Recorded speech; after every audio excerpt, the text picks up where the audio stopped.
All right, Shalom. Kahalayim La, Yahweh, Bahashem, Yahweh Shai, Bahashem, Rakaha Kodash.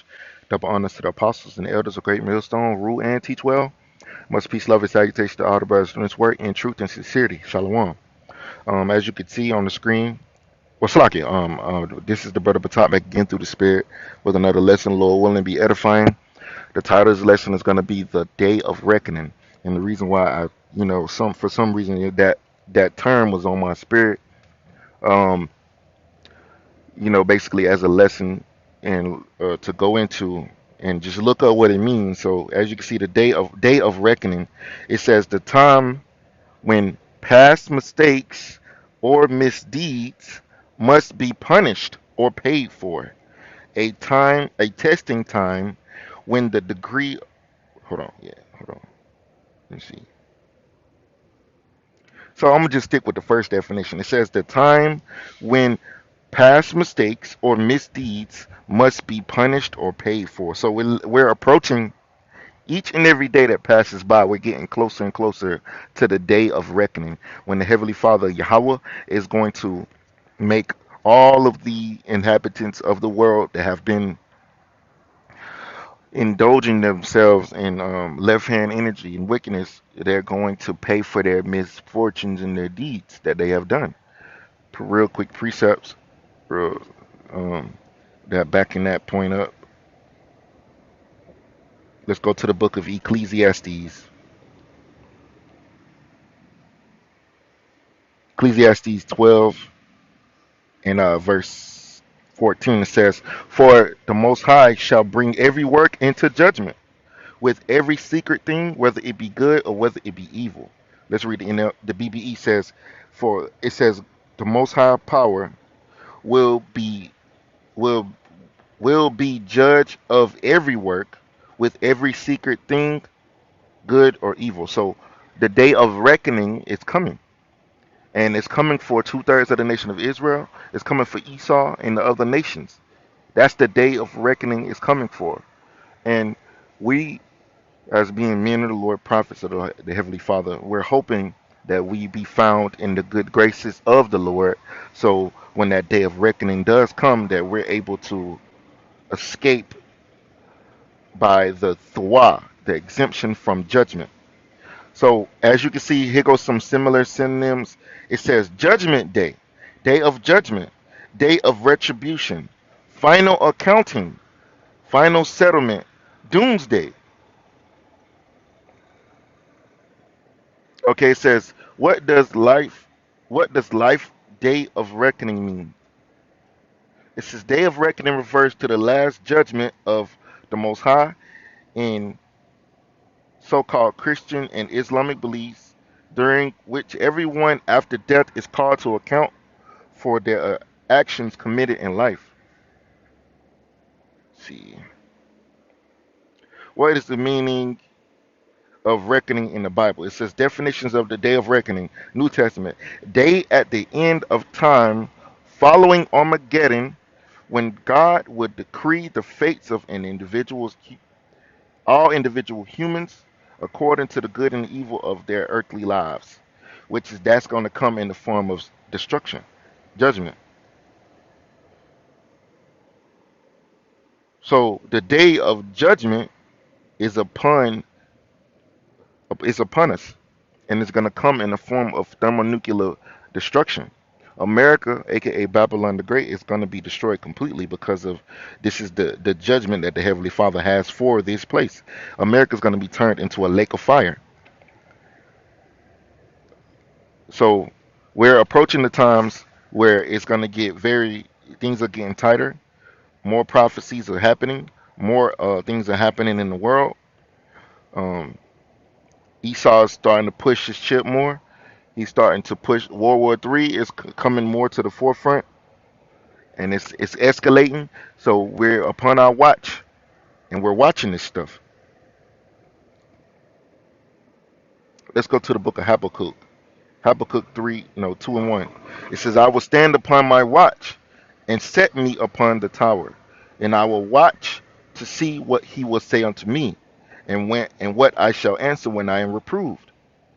And Yahweh answered me and said, Write the vision and make it plain upon tables, that he may run that readeth it. For the vision is yet for an appointed time, but at the end it shall speak and not lie. Though it tarry, wait for it will come, surely come, it will not tarry. So the vision is being proclaimed.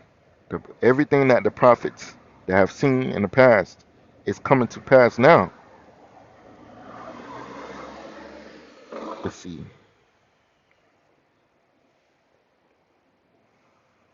So we're standing upon that watchtower and we're watching the world events. We're watching what's going on in America. We're watching what's going on in the Middle East.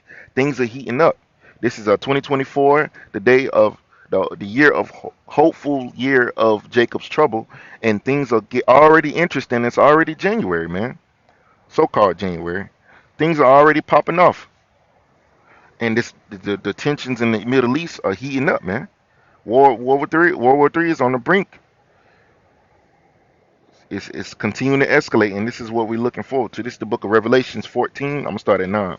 It says, and the third angel followed them, saying with a loud voice, if any man worship the beast or his image, which is his whole system, his whole beast system, America, NATO, their whole system, their religion, everything that comes with this society and what Esau's finna push on his people, which is, and it comes with the chip, it comes with AI and all of the bullshit that lesbianism, the LGBT, um, uh, freedom of religion, one world government, all of this shit is a part of Esau's system.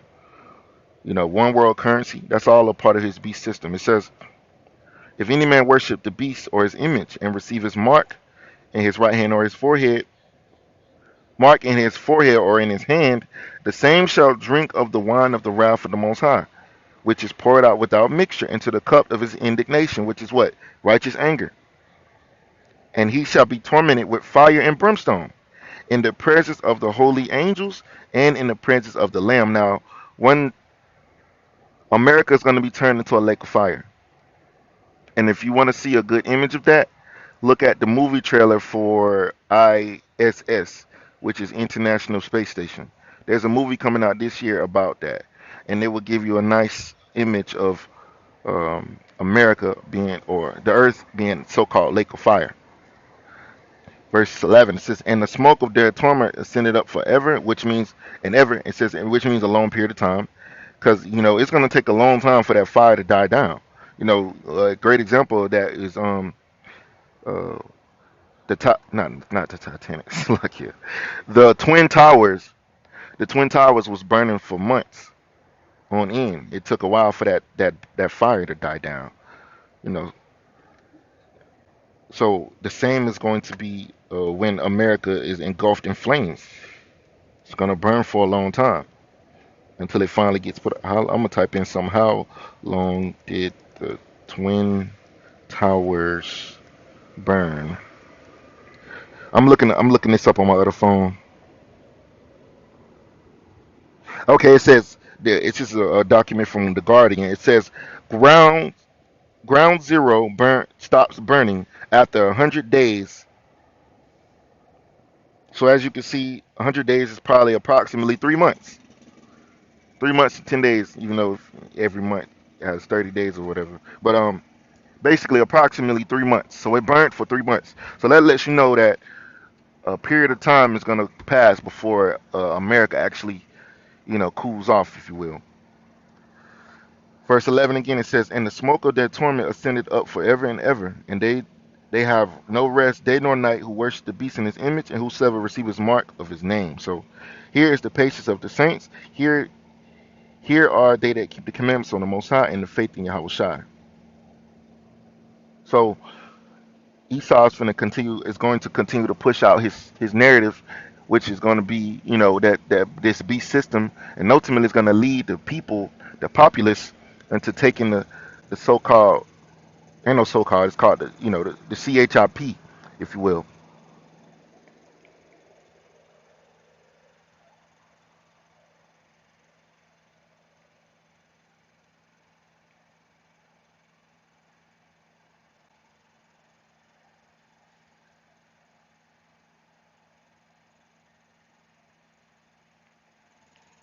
So this is Revelation 19 and 20. It says, and the beast was taken, and with him the false prophet, that wrought miracles before him, which with which he deceived them that have received the mark of the beast.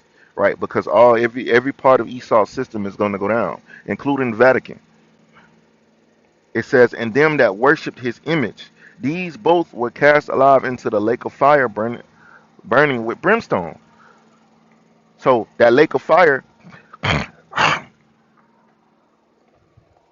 Slakia, that lake of fire is going to be how a lot of people is going to die. And it's going to come because of the thermonuclear missiles are going to hit America and several other places like Israel and destroy them completely. This is Malachi 4 and 1. For behold, the day cometh that shall burn as an oven, and all of the proud, which is Esau, all of you Edomites, with the exception of a few, because, you got to bring your nation back. We got to have slaves. It says, yea, all the proud, yea, and all that do wickedly shall be stubble, which means what? You're going to be burned up. And the day that cometh shall burn them up, said Yahweh of hosts, which means what? Lord of the armies. Ultimately, one of the forms of the armies, of Yahweh Ba'ashim Yahushua's army, is those missiles. If you read the Joel, the second chapter, that shall leave them neither root nor branch. So you're not coming back into power. Because if you take up a plant by the roots, it's never going to grow back. But if you just cut it off, it can grow back. So the Lord says he's not going to leave you neither a root nor a branch, man. That means you devils are not going to regrow. There's never going to be another time, another renaissance for you Edomites, man. No more renaissance. No more rebirth. Because that's what the word renaissance means. You're going to be going into slavery up under the nation of Israel, ultimately up under Yahweh Shai. Jeremiah 30 and 7. Alas, for that day is great, which is what? The day of Jacob's trouble, so that none is like it. It is even the time of Jacob's trouble, but he shall be saved out of it. Now, one key point that Apostle Duhar had mentioned is Jacob's trouble is also Esau's trouble, because ultimately, when Esau makes his move, the Heavenly Father Yahweh is going to make his move, man. So basically, the Lord is going to checkmate you devils, man. As soon as you make your move, the Lord going to make his move. And that's going to be the day of reckoning. Let's see. Checkmate meaning.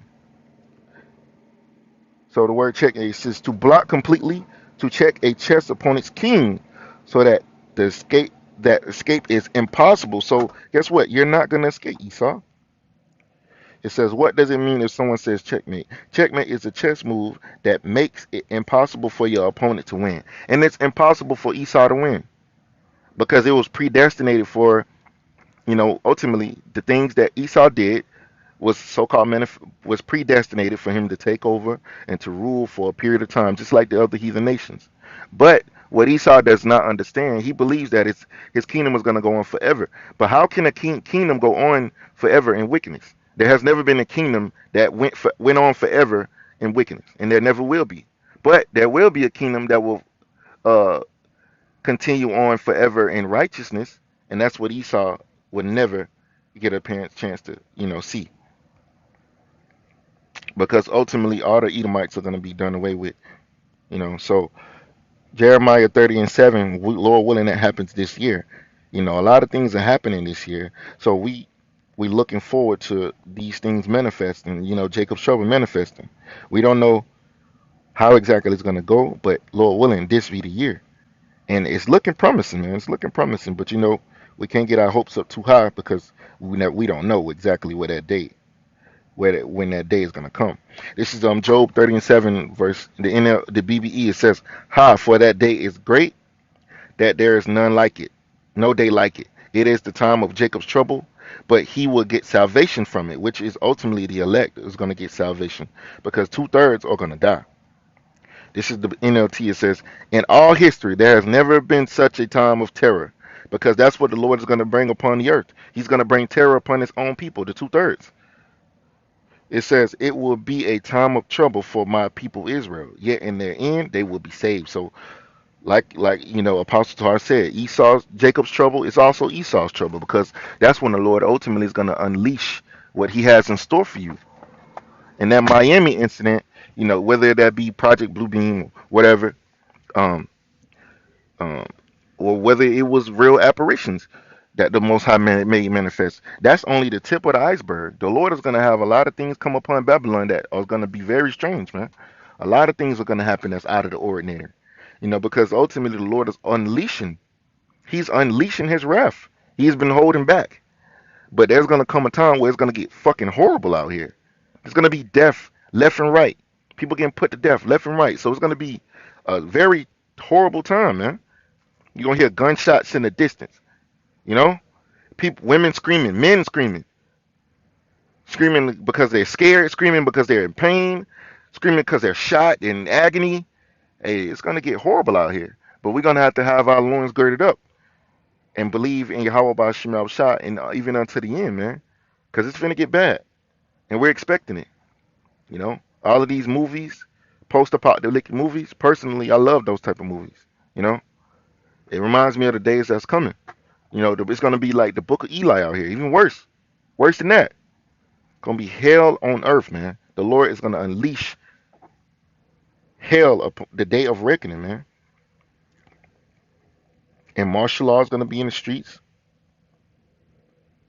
Martial law meaning martial law involves the temporary substitution of military authority for civilian rule, and is usually invoked in a time of war.